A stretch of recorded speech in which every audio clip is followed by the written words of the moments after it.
guys, it's your girl Melissa, aka Mel the Motivator, and thank you for tuning into my little channel today. And specifically, if you're on this side of my channel, that means you are here for all things bariatric, my bariatric journey, and everything in between, right? So if that's you, keep listening. If that's not you, go ahead and take a look at some other stuff that I have on my channel, because it might be for you. So I know I always feel like I am apologizing for my appliances that like to make noise when I'm recording, but hopefully it will stop in the meantime. But hopefully it's not too distracting. So today we are going to talk about some things that I used and some things that I did not use during surgery and after surgery. Now, if you want to know about like my experience during surgery and all of that, getting all out fresh out of surgery and this, that, and third, the days after that, check out my podcast episode. I will link it here for you so you can take a look at that. But what we are here to talk about are the things that I guess during my TikTok research that I found that a lot of people used and a lot of people found helpful that I may or may not have used or may not found out that was helpful for me. Okay. So I'm just gonna look at my list I have here and just go through them and see what I used, what I didn't use, what I found helpful, and what I didn't find helpful. So the first thing was the wedge pillow. So I don't know if you've been on any social media platforms and you heard people talk about the wedge pillow and how they use it. It helped them so much for surgery, helped them go to sleep better and just feel like more comfortable while they were laying down. And I didn't use a wedge pillow. I wasn't offered a wedge pillow. I didn't purchase a wedge pillow. I just didn't. I didn't. And yeah, it was a little bit uncomfortable laying on the bed, like in the hospital.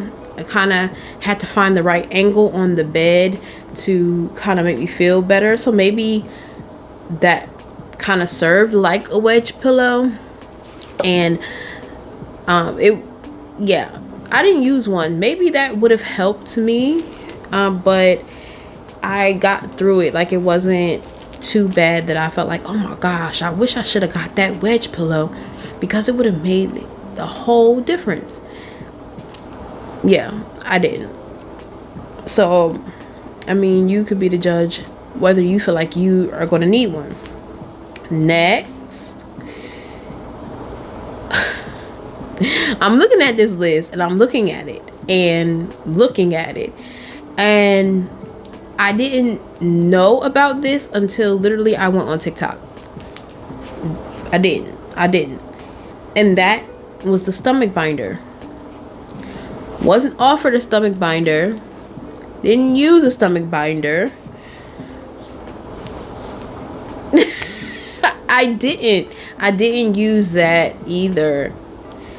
And I mean, I didn't have a problem without one, and I don't know what it would have felt like having one on, but I didn't use it, nor was I offered one, nor did I know that I could ask for one. Apparently you could ask for one, but I didn't use that, so I don't know. The next was a heating pad. Yes, I used the heating pad in the hospital. The hospital provided me with a heating pad, and that it helped. It soothed my stomach and whatever was going on, because if you know, like, my journey after fresh out of surgery, like, the heating pad did its thing. Now, I didn't use a heating pad when I got home. I stayed in the hospital for 2 nights. So the night of my surgery and then the day after. I didn't use a heating pad when I got home. Now I don't know if that would have made a difference for me, but I didn't use one. I didn't have one, so I didn't use one. And I didn't get a heating pad afterwards. So like, I didn't get a heating pad before I got into surgery, and I didn't get one after. So I just wrote it out. Like, after I left the hospital, like, I didn't use a heating pad. The next thing is pain meds. No, I didn't use pain meds when I got home. The only pain meds I had were whatever they gave me through my IV. But once they took the IV out, I didn't use any pain meds at all. And I don't even want to say I probably should have, but I feel like I had some like constricting and releasing in my stomach, and it was like, I guess they felt like spasms. So they felt like it was like tighten up and then it would release, and in certain positions it would like trigger it, but it was really, I didn't really know exactly what position triggered it. So it was just like all of a sudden just tightening, and then it would release. So maybe if I would have used maybe some pain meds, maybe I wouldn't have felt that. But it wasn't too bad that I was like, oh my gosh, I need pain meds. So I didn't use anything. And matter of fact, I wasn't prescribed anything either.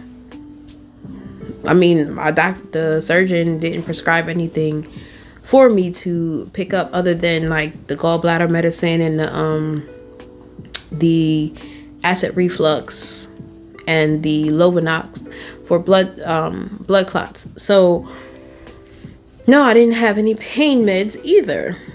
And when I saw people on TikTok saying that they were prescribed pain meds, I was like, that's weird. But I didn't get a belly binder either, so there you have it.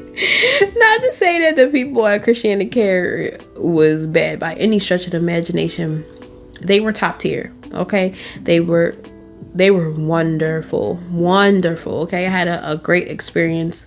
Didn't have any issues. So not to say that they weren't good. I'm just saying I didn't get it. Now I saw on a blog, like I was reading a blog about what to bring with you to the hospital, and they mentioned some of these things minus the belly binder and minus the belly binder. And they said bring something to keep you occupied if you're in the hospital, like games or something like that. So I brought like a little handheld game, but I didn't use it. Honestly, the way they have things set up, you're just focused on drinking, resting, and walking. Drinking, resting, and walking. And that's basically what I did. So my time was taken up with that and with having visitors, people coming to visit me, but that took up most of my time. So I really didn't feel like I had too much like downtime for anything else. Next, let's see. The I don't know what it's really called, but I just call it like the lung capacity tester. I used that in the hospital, and I used it a couple days outside of the hospital. But after that, I really didn't use it. But it was just good to kind of get my lungs like working again. And if you don't really know what it is, it's just something that you inhale and the little meter goes up to whatever point your lungs are functioning, or like the oxygen you're getting in. So it's just a way to get you all in tune. I don't know what else to say. All in tune. Let's just say that. So I use that in the hospital and a little bit outside of the hospital, like maybe like a day or two. But after that, man, I threw that away. That's why I can't even show it to you. I was gonna show it to you, but I threw it away. So there you go. Next, my BiPAP machine. My BiPAP machine, I didn't use it. I packed it, didn't use it. I guess because they were giving me oxygen like through, their little tube thingies that like as I slept, so I didn't use it. But I probably would have gotten even more like a quality of sleep or a quality of rest if I used my own. So yeah, but it was just too much to try to go and get it and assemble it, put it together, and yeah, it would have been probably too much. So I just said, I'll just let them give me whatever they was giving me. The next is my Dexcom sensor. So I have a sensor that I put wherever it is right now. So like right here, right where it just continuously monitors my glucose levels. But I didn't use that in the hospital. One, I asked my surgeon and he said, yeah, probably good to take it out so he can have the area sterile when he was operating. And then after that, I just didn't put it back in until I got home. So I didn't use it in the hospital. So if you have a Dexcom, if you know what I'm talking about, then you know.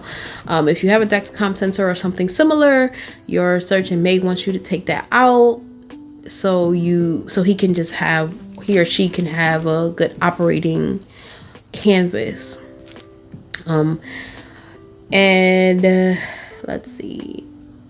The next thing is a scale. Now, this is more after, like when you get back home. Scale, if you don't have a scale, get a scale, okay? Just get a scale. And I mean body scale, and I mean a food scale. Now this food scale was one of the first things that I purchased way back when, because I knew that I was going to need it. And boy, do I need it. Like I needed it, and I still use it to this day, just to keep me on track, or if I'm not sure as far as how much this food that I have weighs, like if it's something that I haven't really eaten before, or something that it looks light, so you can't really tell like the weight of it just by looking at it. Like I use my weight scale, so I like it. I love it. And I get something it's slim, it's portable. I throw it in my bag and I take it with me if I need to, but that's for another video. But weight scale, body scale, and food scale, definitely. And the last thing that I have on my list is, of course, my phone, my camera. Yes, get it. Use it. I used it to start documenting just my journey. I wish I would have been able to get footage of like just coming out of surgery, or even that day of surgery. Like I wish I was able to get that documentation, but I was just in pain and couldn't think about anything else, especially not to pick up a camera. You know what I mean? Like that's not even my vibe. Like I'm just starting to get into this type of situation, so like that's not even my natural reaction to pick up a camera and document stuff that's going on with me. Like that's just not, it's not second nature, right? So I just didn't do it, but I was able to use it as soon as I started feeling better, which was like the next morning. And like I said, I have all of that in the episode that I linked here that talks about all of that, so you can see some footage. You can see some footage that I took. So yeah, that is what I would recommend. Just start documenting if you haven't done so yet. Even before, let's say you haven't even gotten the surgery yet, you're still in the phases of or maybe you just decided to get the surgery and you're in the beginning phases. Baby, pick up a camera, take pictures of yourself now. And it may be hard, it may be difficult to do it. Full body pictures. Now that was like it was difficult a little bit for me. And take it with your clothes off. Take the pictures with your clothes off so you can see what's really going on, okay? So that was the difficult part for me, but I'm so glad that I did it, because when I look back and I see like the progress, obviously looking at me now, I still have a lot of work to do, but I'm so happy about the progress that I've been making and that I continue to make. And I'm even more grateful for the fact that I have something to refer back to see, wow, God has really brought me through a whole lot, and how, you know what I mean, how much progress that I'm making. So I would encourage you, get a camera, use your phone, whatever you need to do to document your process, even if it's just for you and not for anybody else. That's enough. That's even more motivation to just get it and to do it. So that's all I have for y'all today. I'm sure there's some more that I can't remember or didn't come to mind when I was creating the list. But if you have some items that you used, or some items that I did not mention that I may have used but I just don't remember, drop it in the comments. Like, let's keep the conversation going. And another way to keep the conversation going and to keep our connection flowing is if you go ahead and subscribe. So if you like what I have been talking about today, subscribe for me so you can hear more content and enjoy the vibe. All right, I'm getting out of here, okay? I'm about to roll out. So until next time, stay happy, stay positive, stay motivated, and I will catch y'all in the next video.